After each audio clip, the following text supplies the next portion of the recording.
예레미야는 이제 남방 유다, 그러니까 우리나라처럼 이스라엘은 남북으로 갈라져 있는 상태죠. 이제 북쪽 이스라엘은 이미 130년 전에 망했고 지금 남쪽 나라만 남아 있는데 이 남쪽 나라도 이제 1년 후에 망합니다. 그 정도의 시점에서 이 예레미야가 유다에 대해서 자기 고국에 대해서 예언하는 내용인데 오늘 본문 1절에서 5절까지는 그 마지막 왕인 시드기야한테 이 나라가 망하고 너도 끌려간다 이렇게 예언을 한 겁니다. 그랬더니 시드기야가 기분이 나빠서 그 예레미야를 가두죠. 우리 말로 말하면 감옥에 가둔 거나 다름없습니다. 그런데 사촌이 와요. 작은 아버지의 아들이 와서 이 예레미야한테 땅을 사라고 하는 거예요. 이 땅의 권리가 너한테도 있으니까 내 땅이긴 하지만 너가 사라. 왜 사라고 했을까요? 지금 나라 상황이 굉장히 안 좋은 거예요. 예레미야가 예언한 것 때문만이 아니라 나라가 정말 망할 것 같다는 생각을 누구나 다 할 정도의 상황이 안 좋은 거예요. 그러니까 이 사촌 입장에서는 갖고 있는 땅이 별로 의미가 없는 거죠. 근데 이렇게 생각해 보니까 이 땅을 예레미야도 권리가 있기 때문에 당신이 사면 어떻게 보면 나는 이제 현금을 취할 수 있으니까 불필요한 무용지물을 없애고 자기는 현금을 취하겠다 이런 뜻이죠. 아주 고약한 의도잖아요. 그래서 사라고 그랬는데 예레미야 샀을까요? 네, 오늘 본문대로 샀습니다. 왜냐하면 하나님이 사라고 그랬으니까. 근데 하나님이 사라고 한 이유가 뭐냐? 15절 내용이 사라고 한 이유예요. 그 내용이 잘 보이진 않는데 다시 제가 읽어드리겠습니다. 만군의 여호와 이스라엘 하나님께서 이와 같이 말씀하시니라. 사람이 이 땅에서 집과 밭과 포도원을 다시 사게 되리라. 즉, 이 나라가 없어지긴 하는데 언젠간 다시 회복되기 때문에 그 땅을 다시 사고 팔고 하게 되리라는 희망을 보여주기 위해서 그 땅을 사라고 하는 거예요.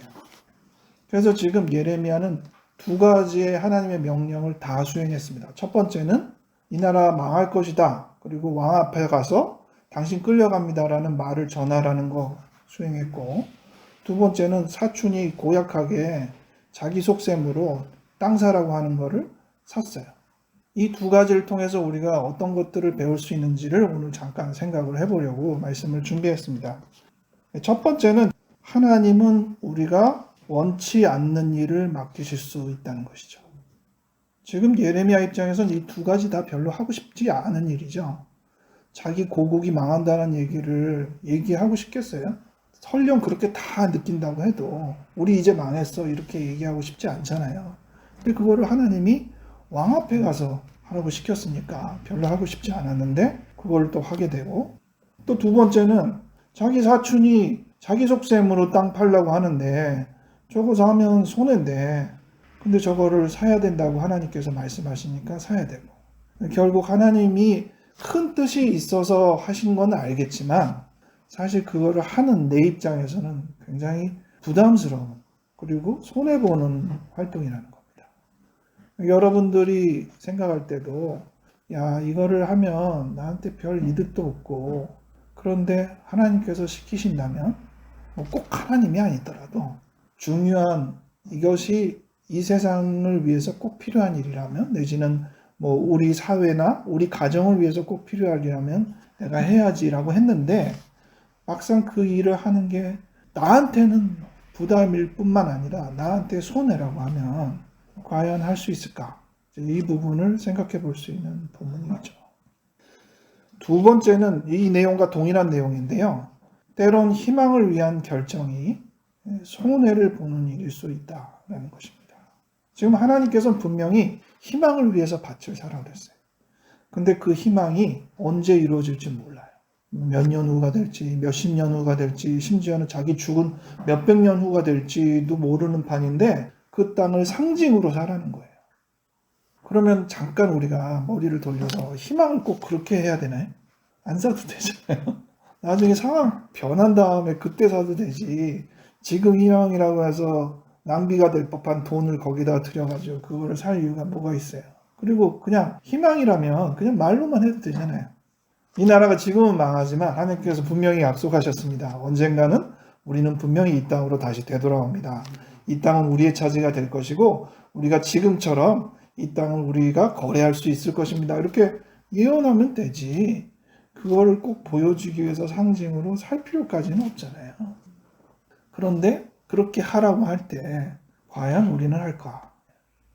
여러분들도 각자 먼 미래를 내다보면서 어떤 것을 결정하는데 당장 그 결정이 자기한테 굉장히 힘들어. 대출을 받아서 사야 된다든지 또 쓸데없는 시간을 낭비하면서 그거를 해야 된다든지 하면 너무 힘들잖아요. 근데 그거를 계속 할 수 있을까? 이 부분이 이제 우리에게 주는 숙제입니다. 마지막 세 번째 한 가지. 왜 안 좋은 일은 겹쳐서 일어나나? 지금 예레미야 입장에서는 첫 번째, 이 나라 망한다는 말하는 것도 굉장히 부담스러운데 두 번째, 땅 사게 시키는 것들도 수용해야 되는 이 부담스러운 일을 하필이면 이렇게 겹쳐서 일어나면 옛날에 그런 말이 있었어요. 머피의 법칙이라고. 기억나세요?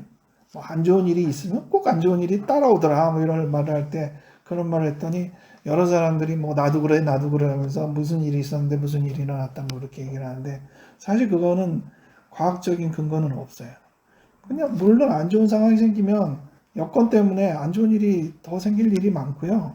반대로 좋은 일이 생기면 그 여건 때문에 좋은 일이 또 생길 일이 많거든요. 그래서 너무나도 당연한 얘기지 별 그렇게 의미 있는 얘기는 아닌데 문제는 우리의 마음이 어떤 안 좋은 경험을 한번 했는데 또 안 좋은 경험을 하잖아요. 그게 너무 비중이 커져요.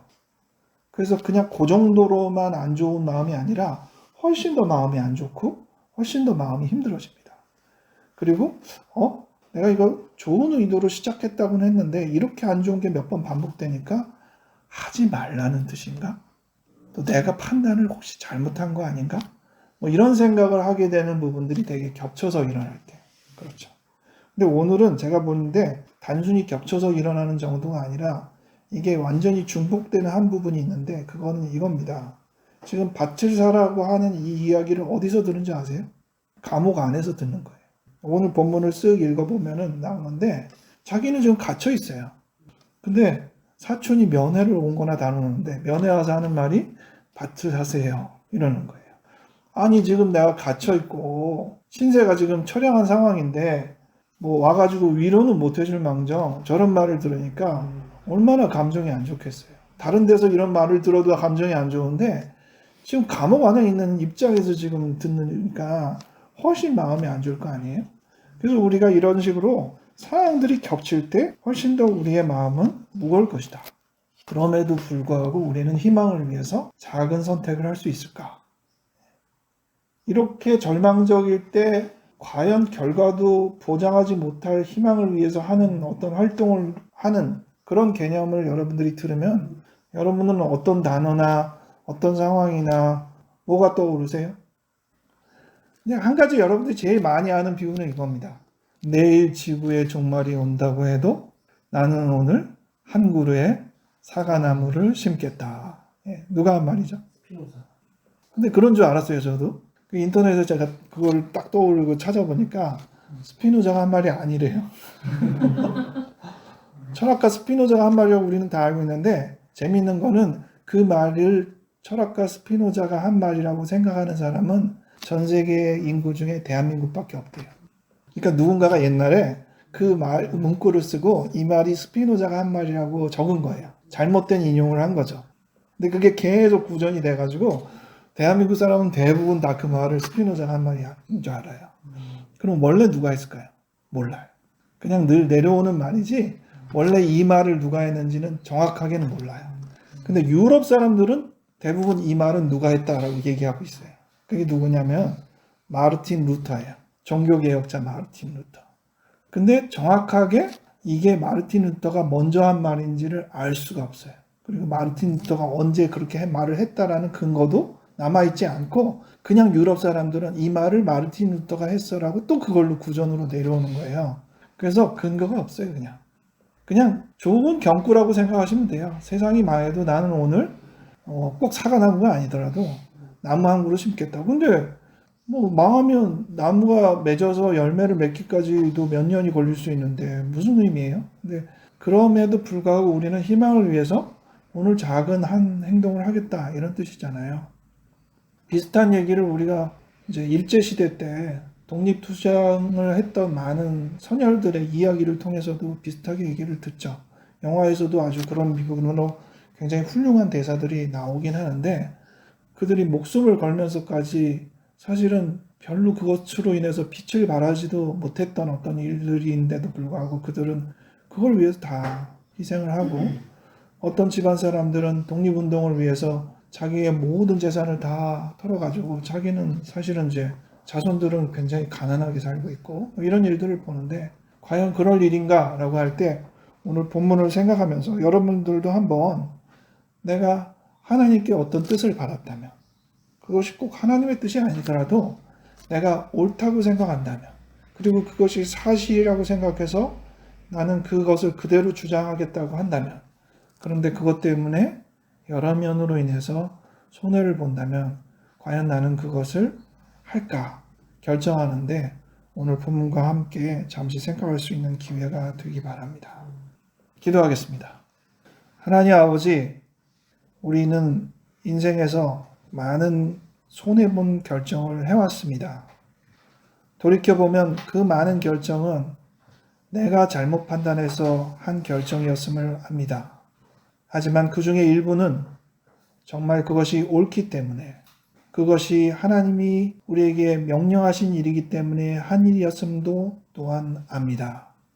하나님은 그럴 때 우리가 비록 손해를 보는 일이라고 하더라도 올바른 일을 위하여 하나님의 나라와 하나님의 의를 위하여 결정한 일에 우리가 굳건히 그 뜻을 유지할 수 있도록 우리에게 힘을 더하여 주시옵소서. 감사드렸고 예수님 이름으로 기도하였습니다. 아멘.